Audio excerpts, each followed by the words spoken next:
जय श्री कृष्ण दोस्तों, कैसे हो आप सब लोग। तो again I am giving charge to universe ji and dedicating my this video to my angel माँ, मेरी प्यारी एंजल माँ को मुझे टाइटल देना होगा तो it will be like fill in the blanks. And this video is my downloading from past few week and मुझे ऐसा पता नहीं, मुझे ऐसा फ़ील हुआ शायद ये किसी को हमारी सोल फैमिली में से किसी को ज़्यादा बेनिफिट करे, इसीलिए मैं ये शेयर कर रही हूँ। अंदर से ऐसा कॉलिंग था कि आई शुड शेयर इट। तो आज के वीडियो का फिल इन द ब्लैंक्स का श्री गणेश करते हैं। सिंपल है, 4 वर्ड्स बोलूँगी। Twin flame, share field, mirroring, balancing. अब मैं बहुत फ्रैंकली बताऊँ आपको, ट्विन फ्लेम्स का मतलब हाँ, एक सोल 2 बॉडी में। Okay.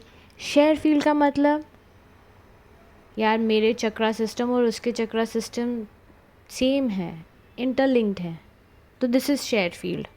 Okay. Mirroring, what I think in my subconscious mind is what he does, is mirroring. Okay. Balancing, 4 no's which angel ma say: no expectation, no past, no demands, and no energy giving is balancing. ठीक है। ये यही ना मेरे मन में इतना था। मुझे सच्ची बताऊँ, शेयर फील्ड अंदर से ऐसा लगता था कि बहुत इसका कुछ और डीपर मीनिंग है यार। कैसे इसको मतलब कैसे मैं इसको समझूं, मेरे मन में ऐसे चलता था। चलो तो शुरुआत करते हैं पॉइंट नंबर 1 से। Twin flames. आपने इंटरेस्टिंगली देखा, ये this twin flame, this word flame, हम जब सोचते हैं सोल तो हमारे मन में क्या आता है? एक दिए की जोत आती है ना। तो आप कभी सोच सकते हो वो जोत को आप काट सकते हो क्या?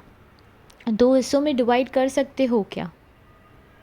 हो इज़ इट पॉसिबल? कुछ अगर उसमें बीच में डाल दिया ना, तो उसको आप पूरा डाल दोगे तो वो बुझ जाएगा। उसको थोड़ा छोड़ना पड़ेगा ताकि वो दो एक एक मतलब राइट लेफ़्ट वो निकले, 2 साइड, 2 ऐसे डिवाइडेड पार्ट में दिखे, बट वो कनेक्टेड रहते हैं। मतलब एक एनर्जी का फ़्लो दोनों में चलता रहता है। अब इसका क्या मतलब है? जब हमारी सोल डिवाइड हुई थी, तब वो डिवाइड एनर्जी क्या हुआ था? डीएफ एनर्जी का और डीएम एनर्जी का। और वो भी इस तरीके से कि डीएफ एनर्जी को डीएम से कम्प्लीटली सेपरेट नहीं किया जा सकता, पॉसिबल ही नहीं है। वैसे ही वाइस वर्सा, डीएम को कम्प्लीटली सेपरेट डीएफ से नहीं किया जा सकता। तो जो भी सोल डीएफ है एंड डीएम जो भी सोल मतलब जो भी पार्ट डीएफ डीएम का है, DF holds DM energy and DM holds DF energy. अब ये एनर्जी क्या है? एनर्जी को कैसे समझें? देखिए, एनर्जी के पॉइंट्स हैं, चक्रास। हर एक पॉइंट का एक सिग्निफिकेंट इम्पैक्ट है। जैसे थर्ड आई का, थ्रोट का, हार्ट का, हर वो पोर्टल, वो पार्ट का कॉम्बिनेशन ऐसे बना है कि उसका इम्पैक्ट जिस तरीके से होता है उससे उसको जाना जाता है। सिमिलरली एनर्जी को उसके इम्पैक्ट से जाना जाता है। तो डीएफ की एनर्जी को कैसे समझते हैं? डीएफ कैसे रहती है? Emotional, nurturing, caring, loving, right, motherly feeling. And DF की एनर्जी को कैसे समझते हैं? Karta, responsible, the one who deals with karma, और the one who face the world, or the one who earns and gives safety and security, right? तो मुझे कहीं ऐसे समझ में आया, जब मेरा सोल DF एंड DM में 2 पार्ट में गया, तो जब ये DF एंड DM दोनों जब अर्थ प्लेन पे आते हैं, तो ये गेम स्टार्ट होती है जहाँ पे हम विकारों से इम्पैक्ट होते हैं, और तब हमारी प्योर एनर्जी डिस्टॉर्टेड होती जाती है। हम कहते हैं कि हम कौन हैं, हम यहाँ पे क्यों हैं, और ये सोसाइटी का इम्पैक्ट, ये दुनिया का ऐसा इम्पैक्ट होता है कि हमारी प्योर सोल एनर्जी को करप्ट किया जाता है, लोभ मोह माया अटैचमेंट से, जो भी बोल दो। अब इतने जन्म ले लेके जब ऐसा चांस मिलता है, जब हम 3D प्लेन पे अपने ट्विन फ्लेम से मिलते हैं, तो वो एक टिकट दी जाती है कि भाई अब तो जागना पड़ेगा। जब वो हिट होता है ना, वो अवेकनिंग स्टार्ट होती है, तो वो अवेकनिंग स्टार्ट होने से प्रोसेस स्टार्ट होता है हमें अपने आप को हील करने का। हमें वो कचरा पूरा साफ़ करना पड़ता है जो भी हम इतने सालों का लेके बैठे हैं, और वो 1-2 साल की बात नहीं है साफ़ सफाई करने का। बट फिर भी वी आर वेरी ब्लेस्ड कि क्योंकि डिवाइन हमारे साथ कनेक्ट रहते हैं, वो हमारे एक एफर्ट को मल्टीप्लाई करके हमें उसका रिज़ल्ट देते हैं, अगर हम अलाइंड हैं डिवाइन से। तो so when we clear all the blockages, all the negativity, then we get a clear perception. और वो क्लियर परसेप्शन क्या होता है? We sense the DM energy within. हम देखो फाइनेंशियल, अभी जब जैसे जैसे आप बढ़ोगे, आप फाइनेंशियल इंडिपेंडेंट बनोगे, आप रिस्पॉन्सिबल बनोगे, आप अपने कर्तव्य, अपनी स्टेबिलिटी, अपनी सिक्योरिटी का चार्ज खुद लोगे।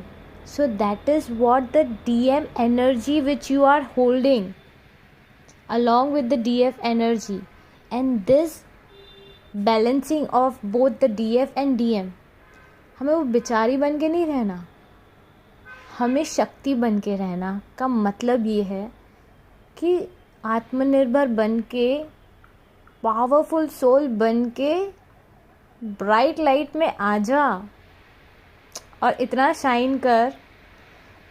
जब ये बैलेंस हिट होता है ना, आपके अंदर की DM एनर्जी जब बैलेंस में आती है, तब आपको खुद ब खुद अनुभव होता है कि मैं, जो मेरा DM है वो मेरे विदिन ही है। ऐसे फील होता है कि वो मेरे विदिन है, और वो फिर वननेस को एक्सपीरियंस करते करते आप डेली जब एक्सपीरियंस करते जाते हो, एक पीस आते जाता है। और वो जब पीस आता है ना, एक तो पावरफुल बन गए, पीसफुल हो गए। ऑफ कोर्स ये तो प्रोसेस स्टार्ट ही अलाइनमेंट से हुआ डिवाइन के। तो ये जब तीनों का एक पावर पोर्ट बनता है ना, तो फिजिकल बॉडी में जो DM की एनर्जी है वो कैसे दूर रहेगी? Now you understand. Share field, ये शेयर फील्ड को मास्टर करने का मास्टर क्लास एंजल माँ के थ्रू हमें मिला है। दोस्तों, I am तो fascinated with all this whatever I am getting. I don't know, but still it's very amazing with me.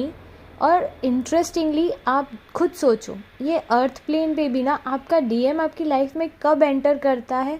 जब आप अपने लाइफ में वो DM, हम अगर अर्निंग कर रहे हैं, अच्छा कर रहे हैं, अपने लिए अपनी रिस्पॉन्सिबिलिटीज़ को ले रहे हैं, अपने लिए स्टैंड आउट कर रहे हैं, अपने काम में शाइन कर रहे हैं, वो एक ऐसा टाइम पीरियड रहता है कि जब DM स्टेप इन करता है, उसका आना भी वह तभी रहता है। फिर बबल फेज स्टार्ट होता है, और फिर बबल फेज के बाद प्रिपरेशन पीरियड स्टार्ट होता है, which we call as a separation, पर ऐसा कुछ होता ही नहीं है। अब ये आपको ट्विन फ्लेम से शुरू किया, शेयर फील्ड पे गई, मिररिंग यही है मिररिंग ये है कि जब जो मैं महसूस कर रही हूँ वही वहाँ पे हो रहा है, क्योंकि वो तो मेरे से अलग वर्ड ही नहीं आना चाहिए यहाँ पे, मेरे में ही है वो। और दूसरा तो प्रभु ने कुछ ऐसी गेम खेली है कि जब हम ड्राइवर सीट पे हैं तो हम ही डिसाइड करेंगे ना। मैं आपको एक सच्ची बात बताऊंगी अपनी। मेरी एंटायर जर्नी में मेरा एक थॉट रहता था कि यार उसने किसी और की बातों में आकर ऐसे मेरे को छोड़ के, मेरा सेपरेशन हिट हो गया जस्ट बिकॉज किसी और की बातों में वो आ गए। और यही तो सोचती थी मैं। But somewhere I realized in past few days कि उस टाइम पे मैं भी अपना खुद का इनर वॉइस नहीं सुन रही थी। मैं भी एक्सटर्नल सराउंडिंग में कोई भी हो, मैं कहीं ना कहीं उनकी बातों में आ रही थी।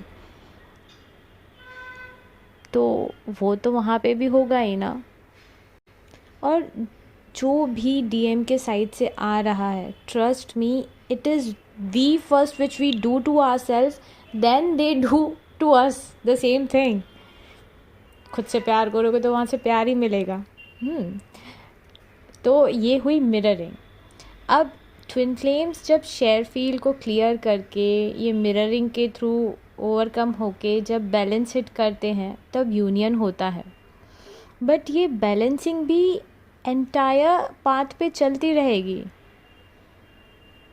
ये बैलेंसिंग डीएम और डीएफ की एनर्जी को बैलेंस करते ही आप ये असेंशन की जर्नी को क्लियर करके मोक्षा को अटेंड कर सकते हो। और मोक्षा तो वही है जब हम खुद में बैलेंस रहेंगे, हर एक चीज़ से अनटच रह के एक प्यारी खुशी की स्टेट में ये जीवन को सार्थक रूप से जी के जाएंगे, है कि नहीं। Last but not the least, angel mark बहुत दिनों से समझा रही है ना हमें कि इंडिकेशंस और ये जो भी साइन मिल रहा है, ये these are the opportunities to take the right step, because आगे हमसे पूछा नहीं जाएगा।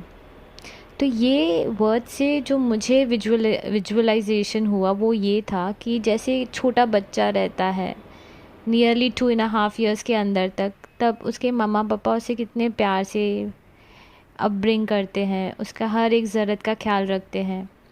फिर उस बच्चे का टाइम आता है प्ले ग्रुप नर्सरी में जाने का, और अचानक उस बच्चे को एक दिन अपने मम्मा पापा से दूर जाके एक अनजानी जगह पे जाना पड़ता है। कितना रोता है, सर पटकेगा, जो भी करेगा, उसको स्कूल तो जाना ही पड़ेगा। ऐसा है 2025। It is full of opportunities my friends. But हम जितना अच्छे बच्चे बनेंगे और खुशी से करेंगे उतना इजी होगा। जितना सर पटकेंगे, कुछ भी करेंगे, कोई सुनने वाला है नहीं, हमें जाना ही है, because that's the demand of the time. But I believe 2025 is a year of full of opportunities and bliss. All the best, love and light, bye.